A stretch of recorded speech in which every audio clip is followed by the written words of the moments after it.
Esta es la tercera entrega y creo que con esta finalizamos. Hablar de la voluntad de Dios pues es un tema muy grande, ¿no? La voluntad de Dios es el tema principal en toda la palabra. ¿Qué es la voluntad de Dios? Jesús es la voluntad de Dios, porque Jesús es el que ha venido a obrar todo lo que el Padre ha dicho, la directriz del Padre, ¿no? El Padre que planea, Hijo que ejecuta y Espíritu Santo que sostiene, que revela, que muestra, que nos dice qué es lo que debemos hacer y que nos revela nuestro espíritu lo que tenemos que hacer. Entonces hemos venido hablando de que la voluntad de Dios, ¿cuál es?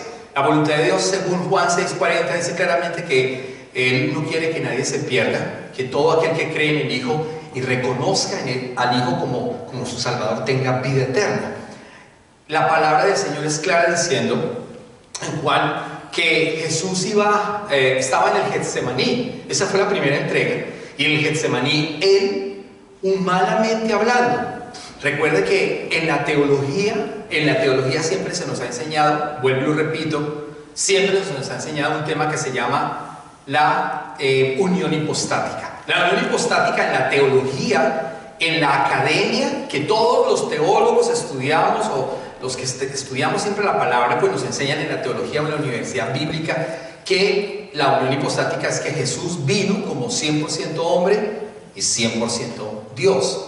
Pero no es verdad, no es verdad. Entiéndase bien que si Dios, siendo Dios, se despojó, dice la Biblia en Filipenses. Para entrar, acompáñenme a Filipenses antes de entrar a la palabra. Filipenses, para que entendamos este trozo. El capítulo número 2, el verso 6 al 9 al 11, por favor. Filipenses capítulo 2. Filipenses capítulo 2, verso número 6. Miren lo interesante. Lo que yo quiero que ustedes entiendan es que usted no coma entero lo que yo digo, sino que usted vea desde la palabra que lo que estamos predicando es la Biblia. Porque si no estaríamos haciendo un acto o una cuestión que se llama dictaprobancia. La dictaprobancia es que alguien ha creado un artículo de fe y ese artículo de fe ya se le ha dado la seguridad de que eso es verdad. Eso se llama dictaprobancia. Que alguien ha inventado un artículo de fe y se cree que es verdad, pero no es verdad. Puede ser el teólogo más renombrado del siglo pasado, del antepasado, Emmanuel Kant, por ejemplo, con todo lo que tiene que ver con la teología que busca desanimar al mundo entero, porque no es verdad según para él la palabra. Y también los teólogos modernos, porque algunos están diciendo cosas que no están en la palabra. Así que cualquier palabra que se está colocando y que no es la verdad, es un acto de dictaprobancia. Y no podemos entender eso como tal, sino que la Biblia es la única verdad absoluta, porque la academia, aunque es buena la academia, no es verdad. La única verdad es la palabra de Dios, correctamente interpretada, que es la exégesis bíblica. De lo contrario, todo sería una eisegesis, que nada tiene que ver con el texto bíblico. Eso es lo que quiero que entendamos. Por eso, miren lo que dice Filipenses capítulo 2, verso 6 en adelante. Esta versión es la nueva traducción viviente. Usted tendrá la Reina Valera 60, no se preocupe, el mensaje es igual, cambian algunas palabras, pero dice: aunque era Dios. ¿Se da cuenta? Es que empezando el versículo ya nos está diciendo que Él era Dios, pero que Él dejó de ser Dios. Él dejó de ser Dios ¿durante cuánto tiempo? 33 años dejó de ser Dios. Pero la teología tradicional cristiana dice que Jesús era Dios aquí en la tierra. No era Dios. Entienda bien, Él sí era Dios, pero se despojó como Dios y vino como hombre representando al único y verdadero Dios, la imagen del Dios invisible. Dice 1 Timoteo 6:16, a cual ninguno de los hombres ha visto, ni podrá ver, el que habita en luz inaccesible. Por lo tanto, el que vino fue la imagen del Dios eterno, porque al Dios eterno nadie lo ha visto jamás. Juan 5:37 dice que a Dios nadie lo ha visto jamás. Nadie es nadie, pero el Hijo lo dio a conocer cuando vino. Bajó como siervo, pero se despojó ¿de qué? De su deidad. Eso es lo que no entiende la teología. Entonces la teología dice que no, que Él vino como Dios. No, porque entonces no sufrió la cruz. No sufrió la cruz como humano, ¿entiende? Sufriría la cruz como Dios, entonces no vale, porque como Dios todo lo puede. Cantábamos la canción, todo es posible para Dios. Para Dios, Él no sentiría el dolor si hubiera bajado como Dios. Eso es la mal llamada unión hipostática. Miren lo que dice: aunque era Dios, no consideró que el ser igual a Dios fuera algo a lo cual aferrarse. ¿Se da cuenta? ¿Se aferró a ser Dios? No. ¿Era igual a Dios el Padre? Claro, porque Él es Dios, es un solo Dios. Dios eterno, Dios Padre, que está fuera de los cielos, de los cielos, de los cielos. Dios Hijo que descendió, y Espíritu Santo que revela. Pero es el mismo Dios. Él no se aferró. Hay gente que se aferra a un carro, a una casa, y discute por un carro y por una casa. Y Dios no se aferró a su deidad, sino que Él bajó. Miren cómo dice aquí en el verso número 7: en cambio renunció a sus privilegios divinos. ¿Se da cuenta tan clara que es la Biblia? Pero la teología la enreda, y muchos ministros la enredan. Pero en la teología la palabra es clarísima. Él renunció a todos sus poderes. Él renunció a su estatus de Dios. Él renunció. Mira lo que dice acá: en cambio renunció a sus privilegios divinos y adoptó la humilde posición de un esclavo. Imagínense, vino como un esclavo y nació como un ser humano cuando apareció en forma de hombre. ¿Se da cuenta? Por eso la Biblia, cuando dice hijo de hombre, se refiere a la humanidad de Él como tal. Hombre, hijo de hombre. Hijo de Dios todavía, hijo de Dios no. Él sí es hijo de Dios, pero abandonó su deidad por amor a usted, por amor a mí. ¿Entiende? Dice la palabra: y nació como un ser humano cuando apareció en forma de hombre, se humilló a sí mismo en obediencia a Dios, se humilló y murió en una cruz como morían los criminales. El verso número 9 dice: por lo tanto Dios lo elevó al lugar de máximo honor y le dio el nombre que está por encima de todos los demás nombres, para que en el nombre de Jesús se doble toda rodilla en el cielo y en la tierra y debajo de la tierra, y toda lengua confiese que Jesucristo es el Señor, para la gloria de Dios Padre. ¿Quién recibe la gloria? El Padre. ¿Quién ejecutó en la tierra toda esa situación para que recibiera la gloria? El Hijo. El nombre que es sobre todo nombre se reveló solo en el Nuevo Testamento. En el Antiguo Testamento era el tetragramatrón, YHWH, no Jehová y no Yahweh, aunque está implícitamente en la Biblia, pero fue colocado en el siglo IV por los judíos masoretas. ¿Entiende usted? El nombre no existía en el Antiguo Testamento. Se le decía el Shaddai, Adonai, el Olam, el Elohim, pero no había un nombre. El nombre lo trajo ¿quién? El Hijo. Si usted lee Juan 17, pues va a entender todo el tema. Pero si no lee, pues no va a entender el tema. ¿Quién trajo el nombre? ¿Qué nombre se le dio?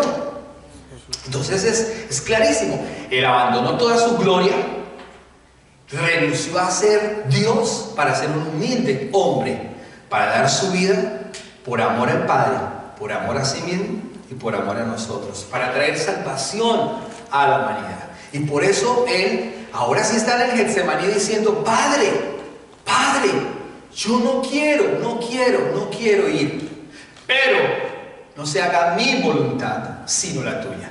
Padre, si es posible, pasa de mí esta copa. Recuerde que copa es un ¿qué? Como un juicio. La Biblia habla de sellos, trompetas y copas. Hay sellos en el Apocalipsis que son juicios. Trompetas son otros juicios, y las copas de la ira de Dios son los juicios máximos en la gran tribulación. Puede ser que esto sea un sello. Esto de esconderse en las casas por un simple coronavirus,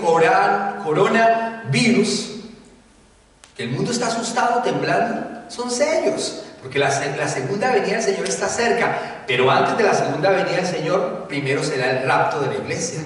Así que imagínese usted, estamos en una situación espectacular que estamos viviendo. Nosotros los cristianos no estamos asustados, estamos felices porque se está cumpliendo lo que dice la palabra.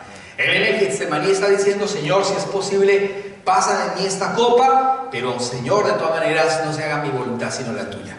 Hace 8 días dijimos vengo a hacer tu voluntad. ¿A qué vino Jesús?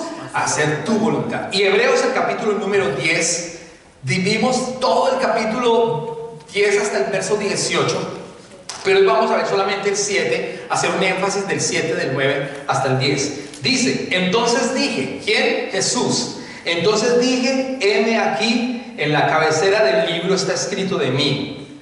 Está escrito de mí, dice Jesús, o sea, este libro habla de Jesús. Este libro no está hablando solamente de conducta, porque la gente habla que la Biblia es un libro de conducta, conductual, más que eso. La Biblia es la palabra viva que salió de su boca, y la Biblia registra todo lo que Él es, lo que Él representa, las profecías del Antiguo Testamento en la ley, las profecías del Antiguo Testamento fuera de la ley, las profecías en los profetas, las profecías en los evangelios cumplidas en Cristo, y la vivencia que nosotros tenemos hoy como iglesia, como el libro de los Hechos. El libro de los Hechos de Lucas todavía no se ha terminado. Lo estamos escribiendo. Esta es la época, este es el tiempo de la gracia. Por lo tanto, la iglesia está vigente y el libro de los Hechos aún no se ha cerrado. Él dice acá, la cabecera del libro está escrito de mí para que haga, oh Dios, ¿qué?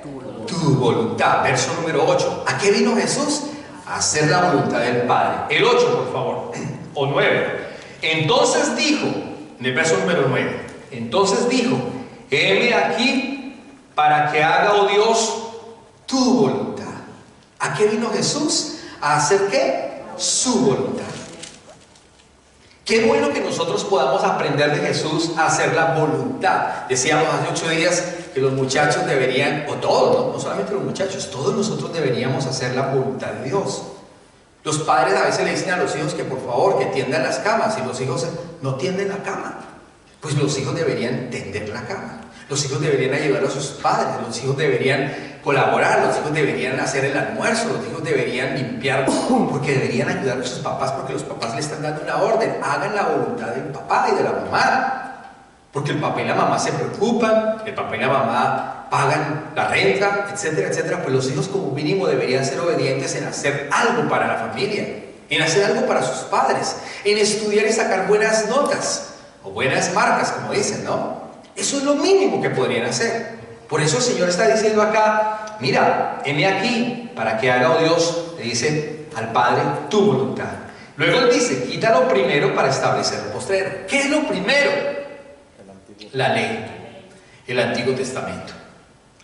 Cristo vino a establecer el nuevo pacto en su sangre. El antiguo pacto está derogado, aunque entiéndase bien que no es que estemos diciendo que la Biblia hay que quitarla y cortarla. No, el Antiguo Testamento está vigente porque el Antiguo Testamento es la hoja de la mazorca. Cuando usted se come una mazorca no se come la hoja, usted se come la mazorca, el grano, pero desecha las hojas. El Antiguo Testamento me está hablando de el año 0, cuando Dios creó a la humanidad. De Adán, cuando fue puesto en el huerto del Edén y se le dio un mandamiento: no comerás, porque si comieres ciertamente ¿qué? Morirás. El Antiguo Testamento me habla de Noé, un hombre justo por su descendencia, no por lo que hizo, por su descendencia. El Antiguo Testamento me está hablando de un diluvio universal a causa de la desobediencia del hombre. El Antiguo Testamento me está hablando de la ley que Dios colocó porque a Dios le desagradó todo el pecado del hombre, porque el hombre no quiso obedecer a Dios.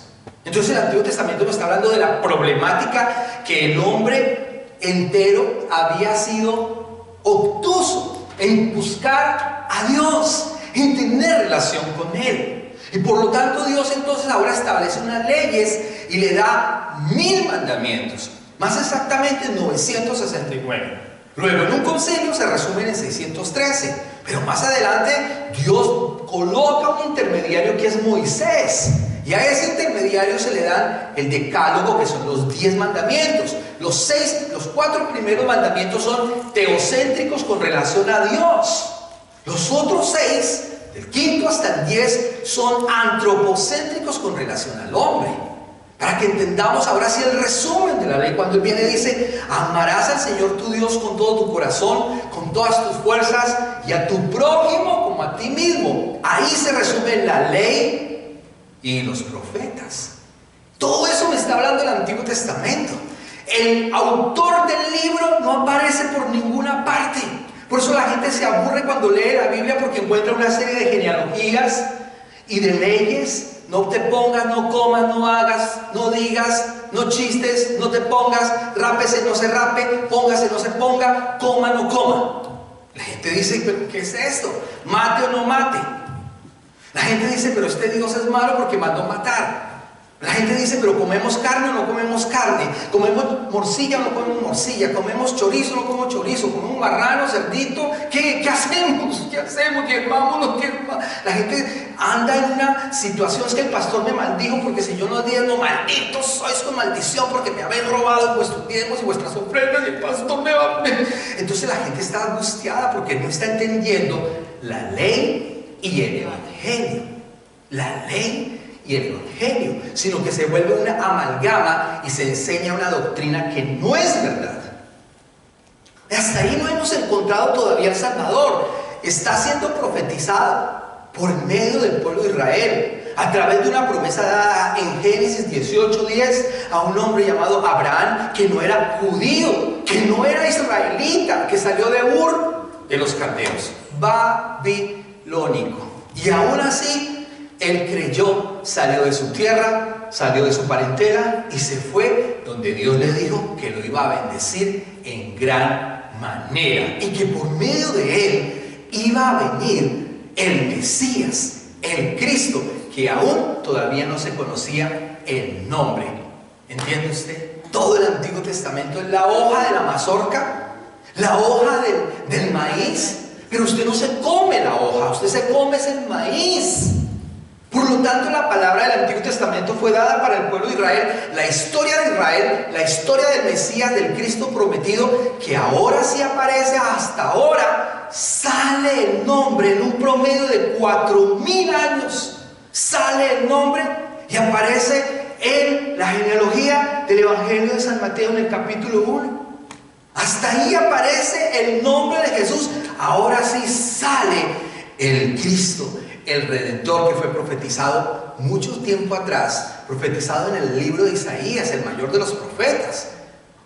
Excelente, hasta ahora sale, ahora sí sale la esperanza. Y ese viene a decir: vengo como un hombre, me humillo ante mi Padre, dejo mi gloria, mis poderes, mi divinidad, mi poder, mi autoridad, mi conocimiento, mi gloria, para darle vida a todo aquel que cree, para que todos te conozcan tu nombre y para que la gloria sea para ti, Padre. Pero no se haga mi voluntad sino la tuya, dice Jesús. No quiero ir a la cruz, pero no se haga mi voluntad, Señor, sino la tuya. Para que tu nombre sea glorificado, Señor. Para que el mundo sepa que hay un Salvador. Y a eso Él vino. Él vino a eso, a dar vida y vida en abundancia, como lo dice Juan 10:10. Entonces dice la palabra tu voluntad. Quita lo primero para establecer lo postrero. ¿Qué estableció entonces el Señor? El nuevo pacto, que fue establecido sobre mejores promesas y que fue establecido sobre la sangre preciosa del Cordero. ¿Entiende usted? El Cordero inmolado, que la primera vez Él vino como un corderito inmolado, santo, perfecto, justo, que dio su sangre, pero que la segunda vez vendrá como el león de la tribu de Judá.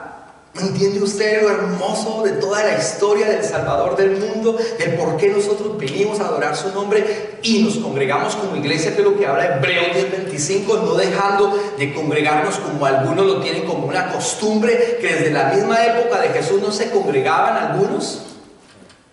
Increíble, ¿no? Pero hay que entender el concepto. ¿Él a qué vino entonces? ¿A hacer qué? La voluntad del Padre. Por favor, verso número 10. En la cual voluntad, o en esa voluntad, ¿somos qué? ¿Somos qué? ¿Somos qué? ¿Quiénes son los santos de la iglesia entonces? Los que están metidos en una vitrina con cara de yo no fui, así. ¿Sí? ¿Quiénes son los santos? María, Abraham, David, Jacob. ¿Quiénes son los santos? Nosotros. ¿Usted no es santo? Sí. No creo. ¿Usted no es santo? Sí. Nosotros somos los santos. Usted tiene que creer lo que la Biblia dice. Si usted dice, no, yo soy un santo, eso es su problema.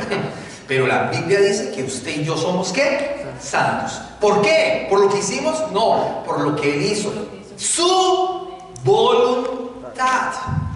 Dice que en esa voluntad que el Hijo dio, o que el Padre dio al Hijo más bien, y que el Hijo ejecutó, en esa voluntad, dice, somos santificados por la ofrenda del cuerpo de ¿quién? De Buda, de Confucio, de Platón, de Aristóteles, de MacArthur. ¿De quién? MacArthur no se ha muerto, ¿no? Pero ahí está. Es que la gente adora más a John MacArthur que a Jesús, que el Evangelio de verdad. Dice la palabra que la ofrenda, fuimos santificados por la ofrenda del cuerpo de Jesucristo, hecha una sola vez y para siempre. Una sola vez y para siempre. Y en esa ofrenda hemos sido ¿qué? Santificados, lavados. Hoy somos hijos de Dios, según lo que dice Juan 1:12. Mas a todos los que le recibieron, dijimos que la condición es recibirlo. A los que creen en su nombre, dése cuenta, no es Jehová.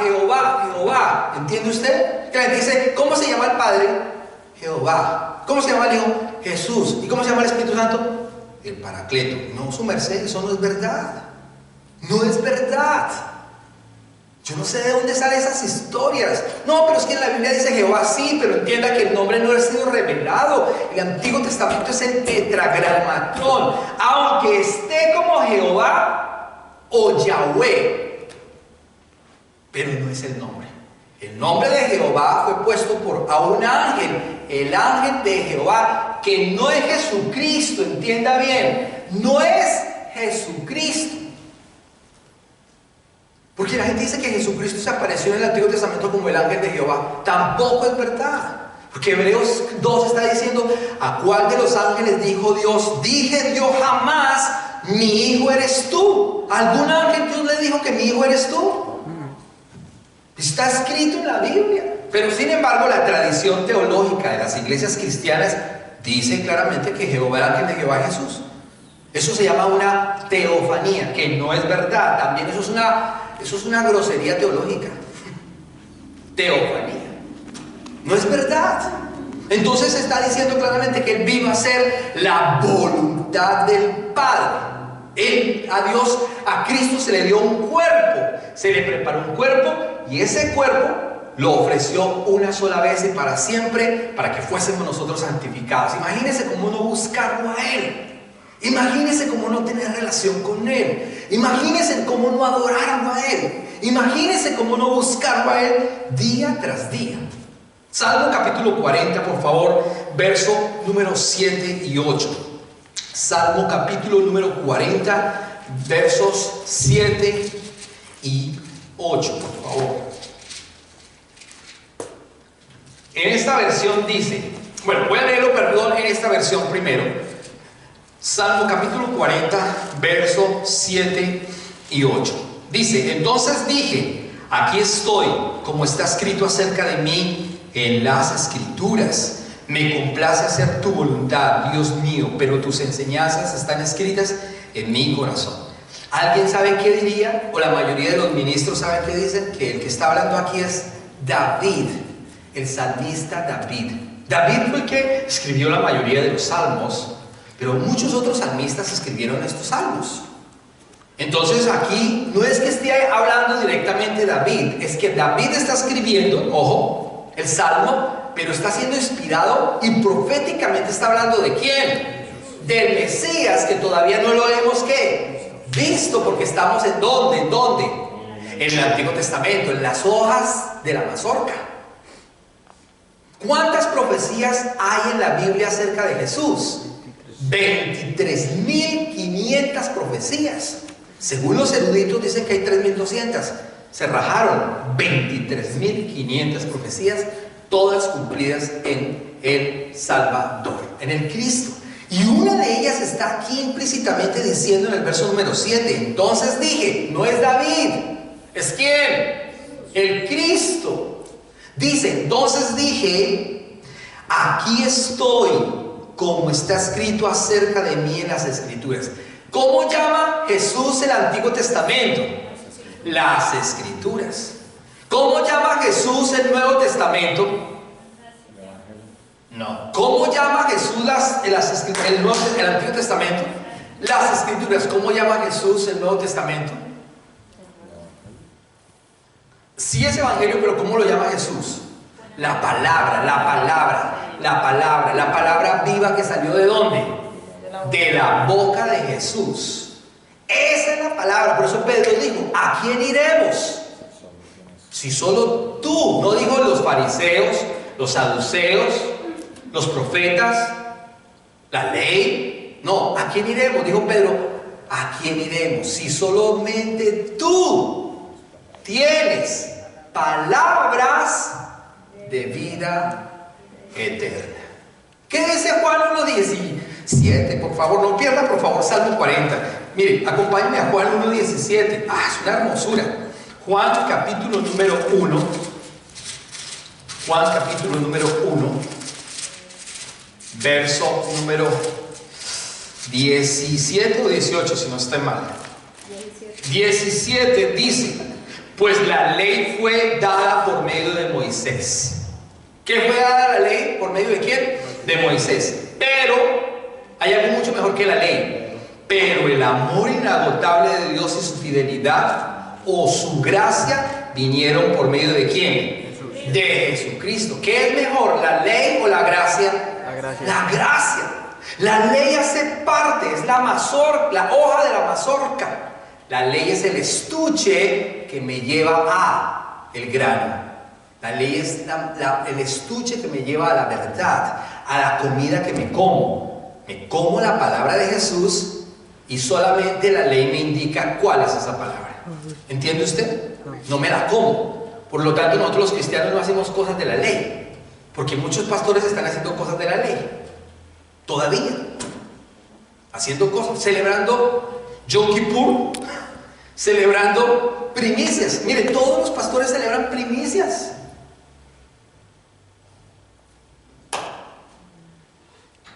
¿Pero qué es eso? Un negocio, es un negocio redondito. Pero no es verdad. No, celebremos primicias, Yom Kippur. Celebran la Pascua con los conejos de chocolate y los conejos y los huevos de chocolate. Hermano, que no es verdad. Perdone, o sea, lo que estoy denunciando es doctrina. Ojo, escuchen, perdónenme. Lo que estoy denunciando es doctrina, no pastores, no iglesias. ¿Me entiende? No me vaya a malinterpretar. Y quiero ser claro y enfático en eso.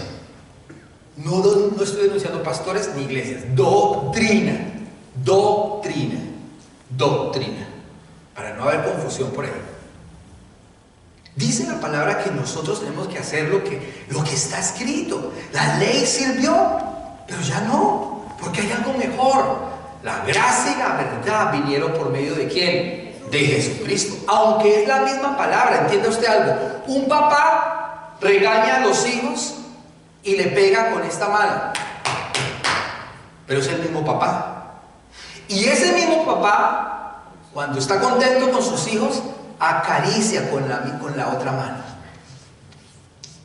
Es lo mismo. La ley es lo que dice que debemos hacer, que nos debe llevar a Cristo. Cuando llegamos a Cristo, ya no necesito esta mano, sino que ahora necesito la gracia y la verdad, que es la palabra viva que salió de su boca. Eso es una belleza entenderlo. Cuando usted lo entiende, la Biblia de Juan 8 dice claramente: y conoceréis la verdad, y la verdad te hará libre. Y ya no necesita preguntarle al pastor: pastor, ¿será que puedo comerme un pedacito de morcilla? Porque usted ya es libre. Cuando usted no entiende eso, pues el pastor tiene que pensar por usted. Pastor, ¿me caso con la mona o con la negrita? Esa es su voluntad, esa es su decisión. Yo tengo que pensar por usted. Es usted que tiene que consultar con el Señor. O sea, yo no tengo por qué manejarlo ni manipularlo. Señor, pastor, ¿será que yo si yo no diezmo soy maldito? su merced, ¿la Biblia qué dice? Que la gracia y la verdad la trajo Jesús, pero que la ley me llevó solamente a Cristo. ¿Entienden? ¿Entienden lo que es el Evangelio? Lo que es la gracia, lo que es la verdad. Eso es lo que está diciendo la palabra. Por lo tanto, la palabra verdadera nos lleva ¿a qué? A libertad. Nos hace completamente libres. Entonces, ya pasando a Juan, de Juan ya tenemos que la gracia y la verdad es la verdad. Vuelva por favor al Salmo capítulo 40, el verso número 7 dice: entonces dije, aquí estoy como está escrito acerca de mí en las Escrituras. Ya dijimos que entonces, ¿cómo llamó Jesús al Antiguo Testamento? Las Escrituras. Y que las Escrituras solamente están diciendo que están hablando de Él. 23.500 profecías cumplidas en Él. Así que está diciendo que las Escrituras hablan de Él, del Cristo. Entonces dije, aquí vengo en el envoltorio. Aquí esta es una versión viejita, envoltorio. Otra versión dice el rollo, ¿sí? El rollo, el envoltorio, la profecía, el libro del libro está escrito de mí. En los salmos, ¿de qué hablan? De Jesús. Los proverbios, ¿de qué hablan? No, es que los proverbios hablan de cosas de conducta. Amémonos todos, abajo, besa. No, es que proverbios es mujer virtuosa, ¿quién la hallará? Cuando usted lee Proverbios 31, pues mujer virtuosa es de quién? La iglesia, su merced. La iglesia, no está hablando de una mujer común y corriente que aunque sí es una mujer que está hablando proverbios, porque la Biblia tiene muchas aristas, pero el enfoque bíblico es ¿quién? La iglesia, no una mujer. Proverbios 31, mujer virtuosa, ¿quién la hallará? Su estima sobrepasa todas las demás. ¿De quién está hablando? De la iglesia verdadera, porque hay muchas iglesias en el mundo. Por eso dice que la verdadera tiene grande estima. La que no es verdadera es una ¿qué? Prostituta. ¿Entiende usted? La iglesia que no es esposa de Cristo, perdón lo que voy a decir, perdónenme. La iglesia que no es esposa de Cristo, la iglesia que no es verdadera, la iglesia que no es virtuosa, es una moza. Y si es moza, es una prostituta, que no está haciendo ¿qué? La voluntad de Dios. La idónea es la mujer, no que lava los platos y tiende la cama al esposo, porque esa es la mala enseñanza. Cásese con la idónea para que le lave, le trapee y le barra. La idónea me tiene que barrer, la idónea me tiene que trapear, que haga bien en la comida, que lave los niños, que los lleve a la escuela. Esa es mi idónea. No, la idónea no es esa. La idónea es la esposa del Cordero, que es la iglesia, que tiene que tener vida en el Espíritu y comer la palabra de Jesús. Y que pone como un símbolo, como un símil, como una comparación a un hombre y una mujer. Por eso dice que el hombre debe amar a la esposa y la esposa debe respetar al marido. A eso es que se refiere. A eso es que está hablando la palabra. ¿Entiende usted cómo se han tergiversado las enseñanzas hoy?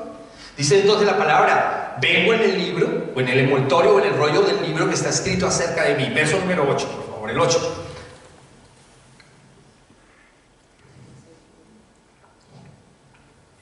El hacer tu voluntad, Dios mío, a mí, dice aquí en esa versión, me ha agradado. La versión dice me ha agradado. ¿A quién le agrada hacer la voluntad de Dios? Al Hijo. Dice, el hacer tu voluntad, Dios mío. El Hijo está llamando al Padre Dios mío, aunque Él es Dios, pero abandonó su gloria, que es lo que leímos en Filipenses. El hacer tu voluntad, Dios mío, me ha agradado, y tu ley está en medio de mis entrañas. Mire, la palabra de Dios está en medio, dentro de las entrañas del Hijo, para que el Hijo venga a hacer su voluntad. Pero el Hijo fue profetizado antes de toda la creación del mundo. Ni siquiera usted estaba ahí, ni yo estaba ahí, ni habíamos pecado. Adán no había llegado, Adán no había pecado, y ya Jesucristo, el Hijo de Dios, Dios mismo, había sido profetizado antes de la creación del mundo. para que Él hiciera ¿qué? La voluntad del Padre. Sí, porque en el evangelio tradicional, antropocentrista, la gente dice: Jesús vino a morir por mí, yo soy la niña de los ojos de Jesús. Eso es el evangelio antropológico, donde Jesús es el sirviente de los hombres. Es todo lo contrario. Jesús es Dios que vino a hacer la voluntad del Padre antes que el hombre fuera hecho, naciera y pecara. En todo el proceso de que el Hijo agradara al Padre e hiciera la voluntad del Padre, en todo ese proceso ahora sí regaló dádivas a una humanidad que pecó y que perdió la posición que Dios le había dado en el huerto del Edén. Dios le dio la posición al hombre como gobernador, como autoridad, como humanidad santa y perfecta, pero el hombre se la entregó ¿a quién? A Satanás. Y por eso tuvo que venir el segundo Adán para recuperar esa ¿qué? Autoridad. Y la recuperó únicamente ¿en dónde? En la cruz del Calvario, cuando Él resucitó. Allí recuperó esa autoridad. El verso primera carta de Pedro, por favor. Primera carta de Pedro, capítulo número 19. Primera carta de Pedro, capítulo número 1, perdóneme, verso número 18. Primera carta de Pedro, capítulo número 1, verso 18 yo lo tengo hasta el 25. Voy a leer en esta versión, primera carta de Pedro, capítulo número 1, verso 18. Amén. Miren lo que es aquí. Pues ustedes saben que Dios pagó un rescate para salvarlos de la vida vacía que heredaron de sus antepasados. Y el rescate que Él pagó no consistió simplemente en oro o en plata. ¿Se da cuenta? Miren lo que está acá. Sabiendo que habéis sido rescatados de vuestra vana conversación, pues más que conversación es vana. Esta versión no me gusta para nada. Esta. Es una versión viejísima. Pero bueno, la cual recibiste de vuestros padres. No es conversación. Es que tenemos una que veníamos con maldición porque desobedecimos al Padre. ¿Me entiendes lo que está diciendo la palabra? La cual recibiste de vuestros padres no son cosas corruptibles como oro o plata. Dice el verso número 18 aquí. Pues ustedes saben que Dios pagó un rescate para salvarlos de la vida vacía que heredaron de sus antepasados. ¿Qué teníamos nosotros? Una vida ¿qué? Vacía, hueca, sin vida, de muerte. Y el rescate que Él pagó no consistió simplemente en oro o en plata, sino que fue la preciosa sangre de Cristo, el Cordero de Dios, que no tiene pecado, ¿ni qué? Ni mancha. ¿Qué fue? Él nos rescató con la sangre preciosa, que no tiene pecado ni mancha. Dios lo eligió como el rescate por ustedes. ¿Se imaginan? Dios eligió al Hijo como el rescate para nosotros, mucho antes de que comenzara ¿qué? El mundo. ¿Se da cuenta que Jesús fue elegido antes que comenzara el mundo? Con este solo versículo quitamos toda la idea de que Jesús vino a morir a este mundo solo por amor a mí. Es que ¿sí se da cuenta? Porque cuando la gente con este solo versículo, quiero que entienda por favor, con este solo versículo usted ya le dice a la gente: mire, Jesús sí vino para morir por nosotros, sí, pero no fue lo único que Él hizo, o no fue lo más importante. Lo más importante fue que Él vino a obedecer al Padre, porque fue profetizado antes de que usted pecara. Él fue profetizado antes de que usted fuera hecho, antes de que yo fuera hecho, antes de que la humanidad fuera hecha. Dice: sabiendo que habéis sido rescatados de vuestra vida. El verso 20, por favor, el 20. Coloca el 20 en esta versión. Y ordenado antes de la fundación del mundo. Jesús fue ordenado. Es que por ahí yo escuché una enseñanza que dijo un pastor que el hombre pecó y que Jesús o Dios el Padre tuvo que hacer un plan B. Que el plan B era Jesús. No, Jesús no era ni el plan B ni el plan A. Jesús ya había sido profetizado antes. ¿Entiende usted? ¿Sí estamos entendiendo la palabra esta tarde? Antes. Porque la gente dice, no, Él murió por mis pecados. Sí, claro que sí, pero no fue lo importante. Lo importante es que el Hijo vino a morir por la voluntad del Padre. ¿Quién mató al Hijo? El Padre. Suena horrible, ¿no?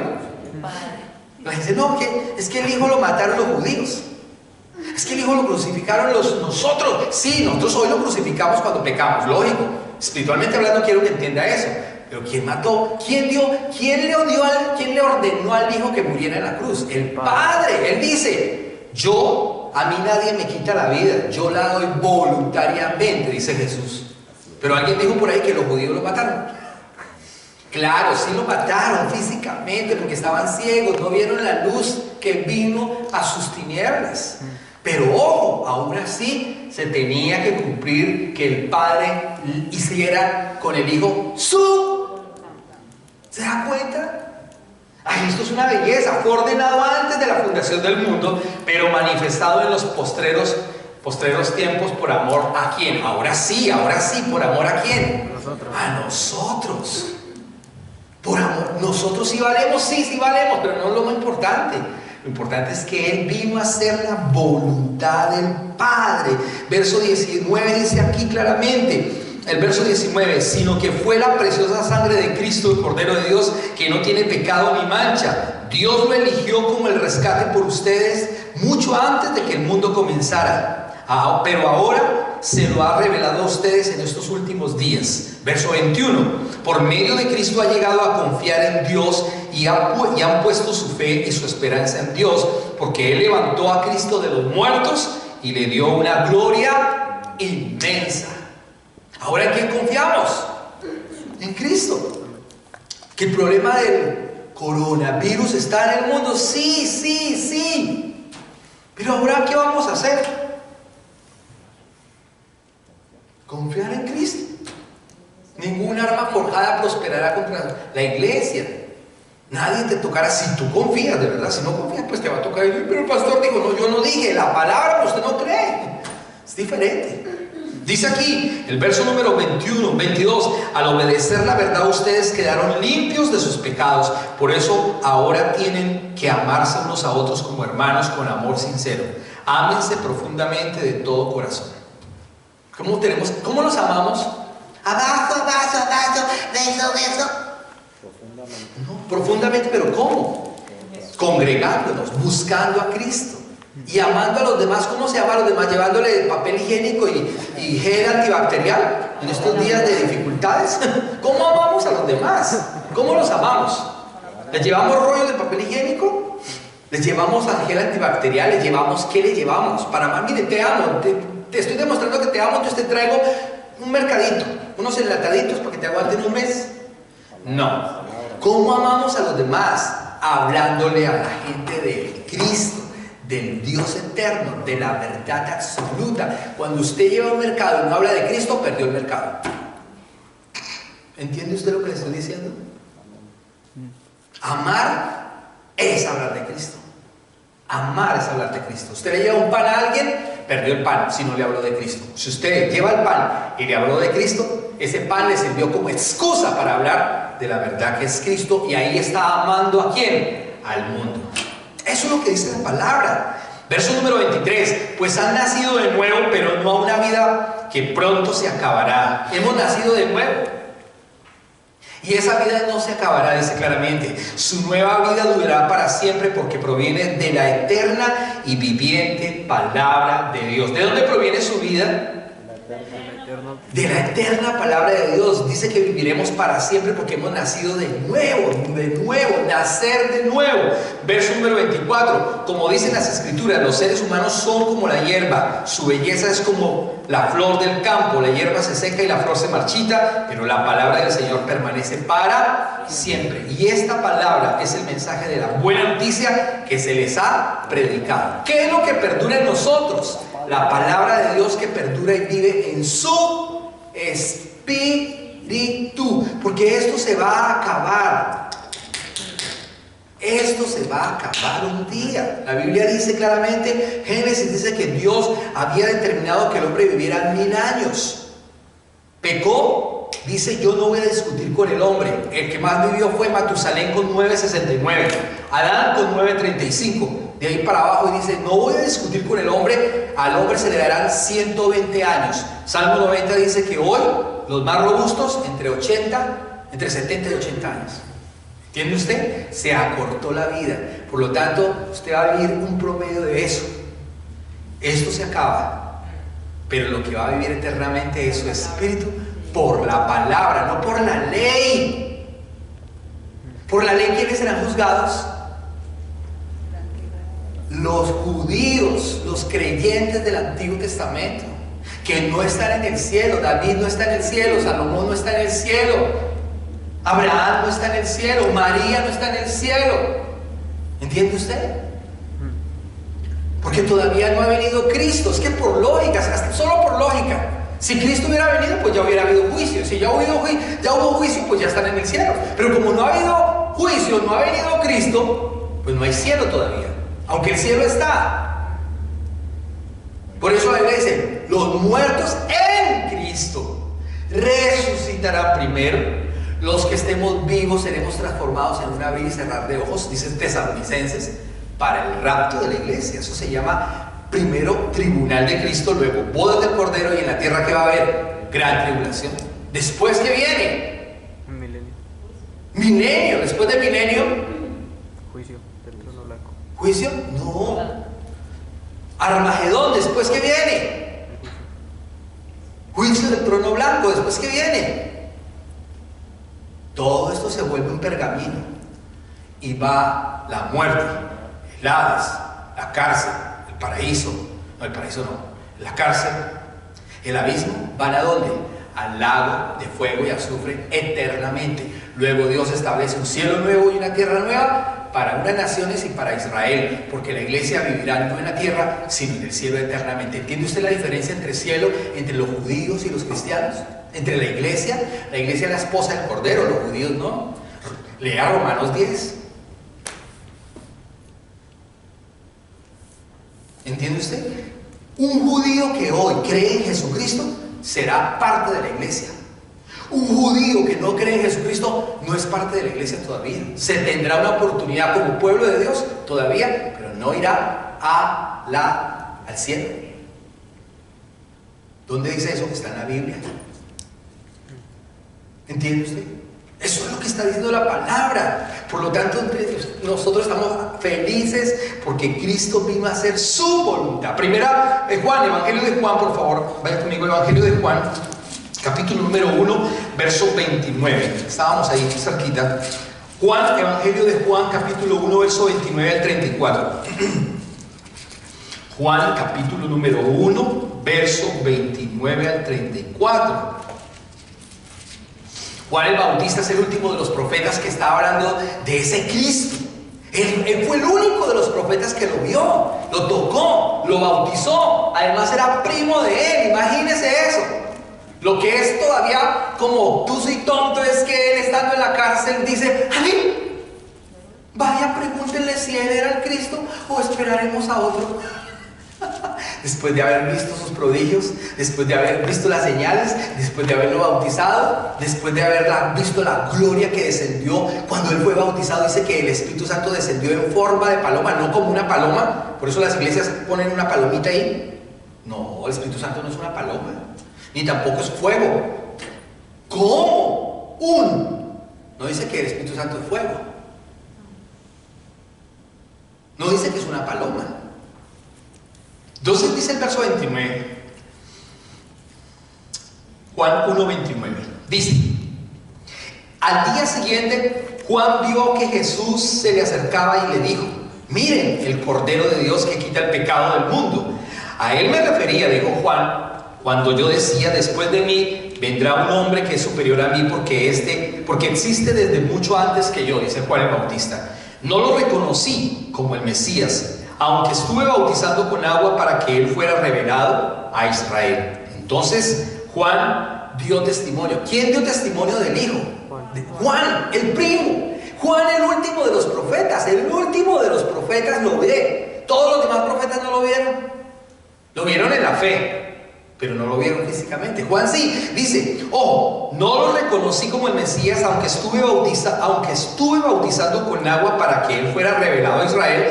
Entonces Juan dio testimonio y vi al Espíritu Santo descender del cielo como una paloma y reposar sobre él. Entonces, digo, yo no sabía, dice el verso 33, que era él el Mesías. Pero cuando Dios me envió a bautizar con agua, me dijo, aquel sobre quien veas que el Espíritu Santo desciende y reposa, él es el que bautizará con el Espíritu Santo.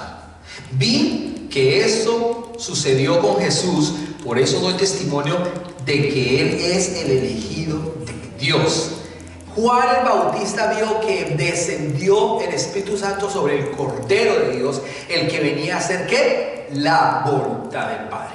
Primera de Juan 3:8, por favor. Es uno de los últimos libros. Primera carta de Juan. Yo sé que aquí leemos mucho la Biblia, pero nos toca, ¿qué hacemos? No podemos leer cosas de los hombres. Primera carta de Juan, capítulo 3, verso número 8. ¿A qué vino entonces Jesús? Dice el 3:8. Sin embargo, cuando alguien sigue pecando,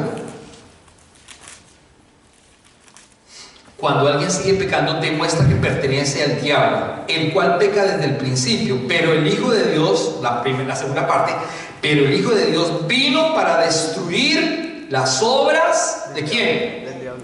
¿A qué vino Jesús? Él vino a deshacer las obras del diablo. A eso. Vino a hacer la voluntad del Padre. Vino a dar vida a los que estaban muertos espiritualmente. Vino a deshacer las obras del diablo. Y se da cuenta que el término diablo, ¿qué significa? El que divide.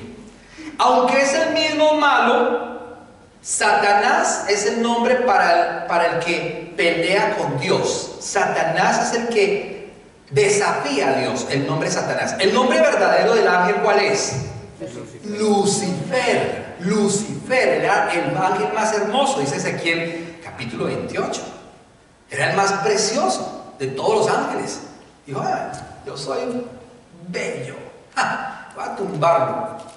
Y dice que hizo contrataciones con una tercera parte de los ángeles y se los arrasó, los engañó. Su divinidad era tremenda y tenía gobierno sobre esos ángeles. Y dice que los contrató, los engañó y los arrasó. Y dice que están en todo el Hades. Efesios está hablando sobre eso. Entonces, después perdió el nombre como tal de Lucifer y ahora se llama ¿cómo? Satanás, con relación a Dios, porque lo desafió. Desafió a Dios eterno. Pero con relación a nosotros los hombres no es Satanás, aunque sí lo puede llamar Satanás, pero con relación a nosotros es diablo. Diablo significa el que divide. Eso significa diablo. Quiere decir que él vino a dividir la relación de Dios con los hombres. Él vino a quitar la relación de los hombres con Jesús, con Dios, con el Eterno, con el Salvador. Entonces él vino a dividir. ¿Entiende usted? No es lo mismo, aunque es el mismo personaje. Diablo es para cuando divide, cuando a usted se le presenta algo para no ir a la iglesia, cuando usted prefiere hacer otras cosas para no buscar al Señor. Eso se llama diablo. ¿Cómo le dijo Jesús a Pedro cuando Pedro le dijo, ay Señor, que no te acontezca tal cosa? ¿Jesús qué le dijo? Satanás, pero Satanás, porque ahí estaba, ¿quién estaba ahí peleando contra Jesús?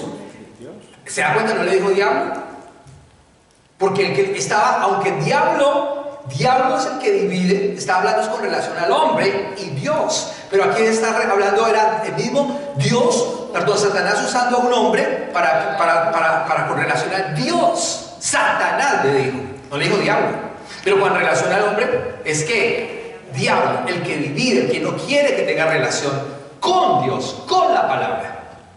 Eso es lo que está diciendo claramente. Entonces aquí vino Jesús a deshacer las obras del diablo. Santiago, carta de Santiago, capítulo número 1, por favor, verso 18. Santiago 1, 18. Ya nos quedan 3 versículos. Carta de Santiago, capítulo número 1.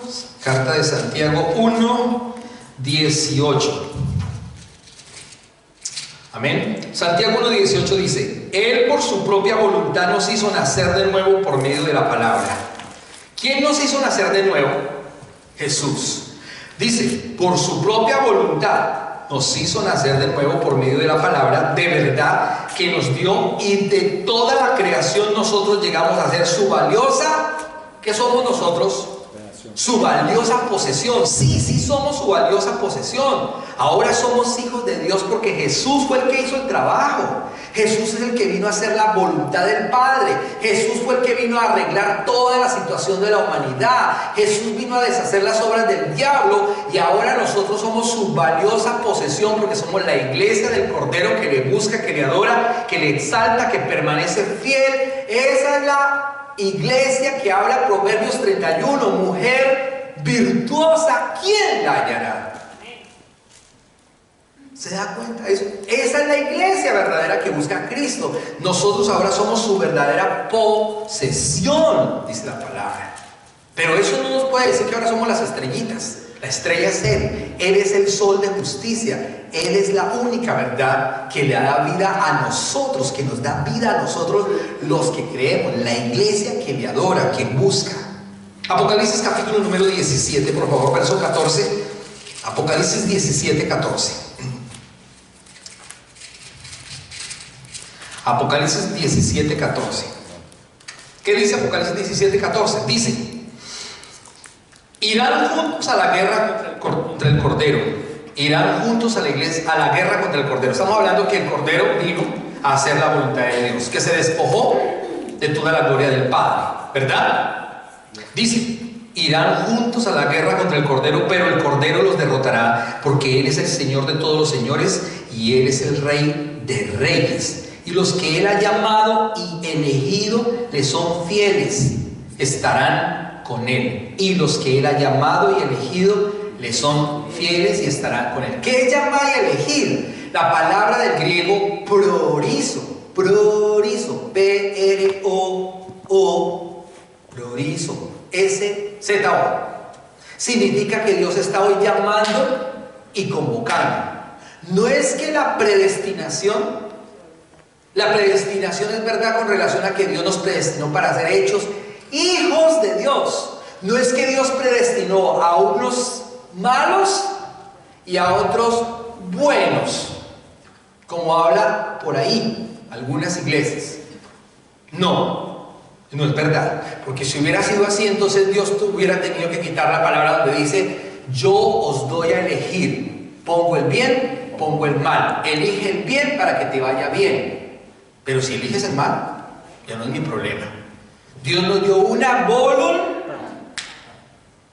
Pero algunas doctrinas dicen que Dios ya escogió a los buenos y a los malos. Eso lo hablan muchas congregaciones. Qué triste. Sí dicen que Dios predestinó, pero Dios, Efesios, lea bien Efesios. Efesios dice que Dios nos predestinó para ser hechos hijos de Dios. Hay una diferencia entre ser que Dios nos predestinó para ser hechos hijos de Dios, a que Dios destinó a los buenos y a los malos. Ya, eso es una diferencia muy grande. Dios nos predestinó para ser hechos hijos de Dios, sí. ¿En quién? En Cristo. Pero usted tiene que tomar una, que somos ahora nosotros, ¿qué? Somos, ¿qué? La posesión de Él, la iglesia maravillosa que busca al Cordero, que entiende la verdad. Entonces 17:14 de Apocalipsis está diciendo: irán juntos a la guerra contra el Cordero, pero el Cordero los derrotará, porque Él es el Señor de todos los señores y el Rey de todos los reyes. Y los que Él ha llamado y elegido le son fieles, estarán con Él. ¿Cuáles son los que Él ha llamado? Nosotros, los que estamos escuchando, ¿qué? Su palabra, que estamos obedeciendo su palabra, que entendemos a qué fue que vino Jesús, a hacer la voluntad del Padre. Dios nos está llamando y convocando. Priorizo es llamar y convocar. Priorizo no es que Dios determinó buenos y malos, no es predestinación como algunos dicen.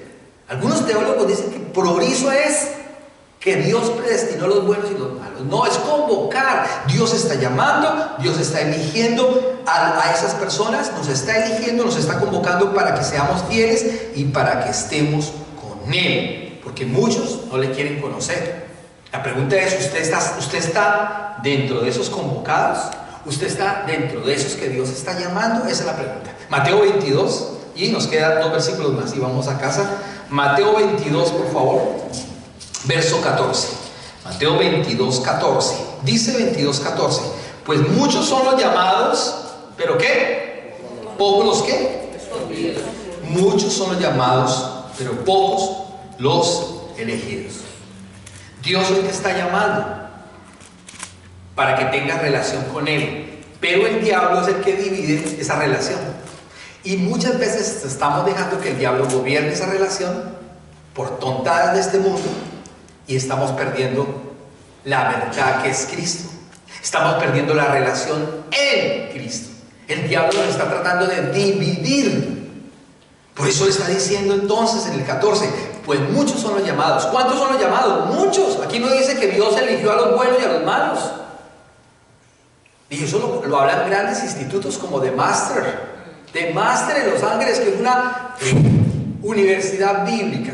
¿Está diciendo que Dios escogió los buenos y los malos? No. La Biblia dice otra cosa. Dios está llamando, muchos son los llamados, pocos son los elegidos. ¿Pero por qué pocos son los elegidos? Porque no están entendiendo la voluntad de Dios. Finalizo con Isaías capítulo 53, por favor. Isaías capítulo 53. Versos número 11 y 12. Isaías 53, 11 y 12. Isaías 53, 11 y 12. Recuerden que fue profetizado 700 años o 750 años de que Él viniera. Isaías está diciendo entonces en el 11, cuando vea todo lo que se logró, mire lo que dice acá, cuando vea todo lo que se logró mediante su angustia, quedará satisfecho. Miren lo interesante. Hemos hablado durante estos 3 domingos de Apocalipsis, de Mateo, de Lucas, de Juan, hemos hablado de todo. Y aquí, 700 años, está diciendo Isaías, ojo, cuando él vea todo lo que se logró, y no había muerto todavía. Y primera de Pedro 1, 19, 20 está diciendo que él fue profetizado antes de que todo fuera creado, antes de que el hombre fallara y pecara. Miren lo que dice Isaías. Ojo, vuelva por favor, acompáñame y aquí cerramos. 53, verso 11 y 12. Cuando vean todo lo que se logró mediante su angustia. ¿Dónde se angustió él? En el Getsemaní. En hematohidrosis. El doctor en su obra literaria Telmo Salas escribe que él tuvo hematohidrosis por la causa de lo que le iba a suceder. Y aquí lo está diciendo. Todo lo que se logró en su angustia, él estaba angustiado. ¿Quedará qué? Satisfecho. ¿Quién quedó satisfecho? El Hijo. ¿Y quién más? Y el Padre. Por el sacrificio del Hijo. Quedará satisfecho, y a causa de lo que sufrió mi siervo, mira cómo Dios llama al Hijo, mi siervo. Y a causa de lo que sufrió mi siervo justo, hará posible. ¿Qué hará posible mi siervo justo? Dice, que muchos sean contados entre los. ¿Usted es justo? Amén. ¿Usted es justo? Amén. Ay, qué maravilla. Usted no es justo porque usted dejó de hacer cosas. Usted es justo porque alguien pagó un precio de angustia en la cruz. Alguien vino a hacer la voluntad del Padre. Por eso usted es justo. ¿Entiende usted?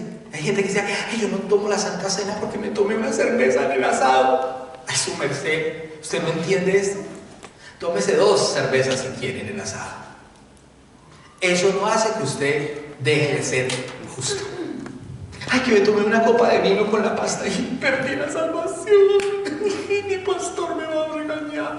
Su merced, la Biblia dice que no perdemos, porque el Cristo eterno nos hizo justos. La Biblia no está diciendo que se tome una botella, pero usted no va a perder la salvación ni deja de tomar la Santa Cena por eso. ¿Entiende usted? Él nos hizo justos por un único sacrificio. Jesús quedó satisfecho, el Padre quedó satisfecho, porque Él hizo todo en la cruz del Calvario para que usted y yo pudiésemos ser ¿qué? Justos. Pudiésemos ser ¿qué? Santos. Pudiésemos ser ¿qué? Convocados. Pudiésemos ser ¿qué? Llamados ¿qué? Hijos de Dios. ¿Entiende usted? Miren lo que dice la palabra, cierra diciendo, quedará satisfecho, y a causa de lo que sufrió mi siervo justo hará posible que muchos sean contados entre los justos, porque Él cargará con todos los pecados de ellos. Yo, mire lo que dice, mire lo que dice el Padre, mire lo que dice el Padre con relación al Hijo. Miren, esto es espectacular. Dice: yo rendiré los honores de un soldado victorioso. Cargó con los pecados de muchos e intercedió por los transgresores. ¿Sabe cómo entró Jesús al cielo? Él vino como un siervo humilde, carpinterito.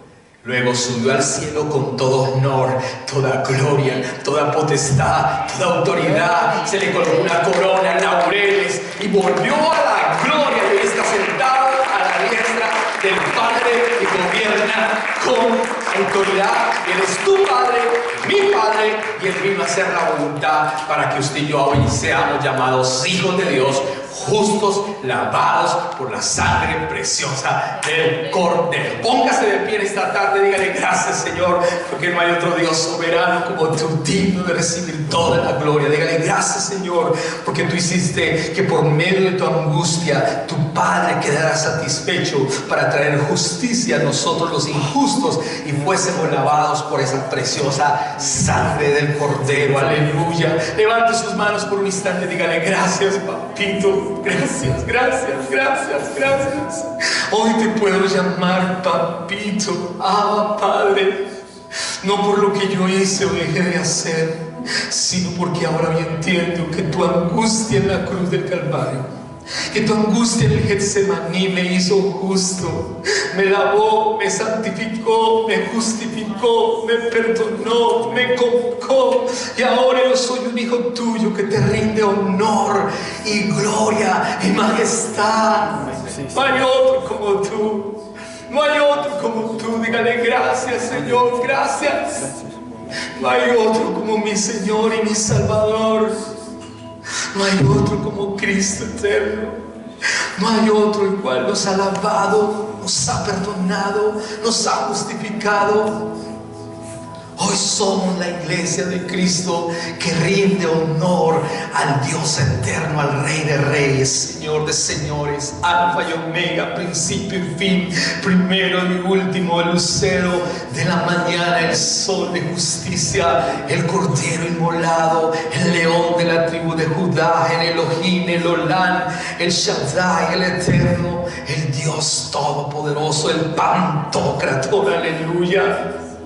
No hay otro como Él, no hay otro como Él, santo, justo y poderoso. Gracias, Señor, por lavarme, por perdonarme. Gracias, gracias, gracias, gracias, gracias. Dígale: Señor, en esta tarde al Señor: gracias. Gracias por tu amor, gracias por tu misericordia, gracias por tu presencia. Estoy agradecido contigo. Yo no tengo que hacer nada más sino creer y permanecer, Señor. Aquí estamos como iglesia creyendo y permaneciendo, Señor. Gracias. No hay ningún yugo que el hombre nos pueda poner, porque hay un yugo mejor, y esa es tu palabra. Y esa palabra es viva y eficaz, que nos ha hecho libres. No pensamos como los hombres piensan. No pensamos como los hombres dicen que hay que hacer las cosas. Pensamos como lo que dice tu palabra que debemos hacer y que debemos creer, Señor. Gracias. Gracias por esa libertad que tenemos en Cristo. Gracias, Señor. Gracias. No es libertad para pecar, no es libertinaje, es libertad para obedecer tu palabra, para vivir en santidad. Es libertad para conocerte día tras día. Es libertad para entender el Evangelio. Es libertad para vivir absoluta verdad desde tu palabra, Señor. Gracias en esta tarde. Gracias por cada uno de mis amigos y hermanos en esta tarde, por cada persona que está entendiendo tu palabra, obedeciendo tu palabra, conociéndote, Señor, porque Juan 17:3 cierra diciendo: y esta es la vida eterna, que te conozcan a ti, el único Dios verdadero, y a Jesucristo, a quien has enviado, Señor. Gracias. Gracias por todo tu amor, gracias por tu presencia, gracias porque nosotros somos más que victoriosos en Cristo, porque tú nos lavaste con tu preciosa sangre y hoy somos la esposa del Cordero que nos lavó y nos justificó. Aleluya, denle un aplauso fuerte a nuestro Salvador en esta tarde. Gracias, Señor.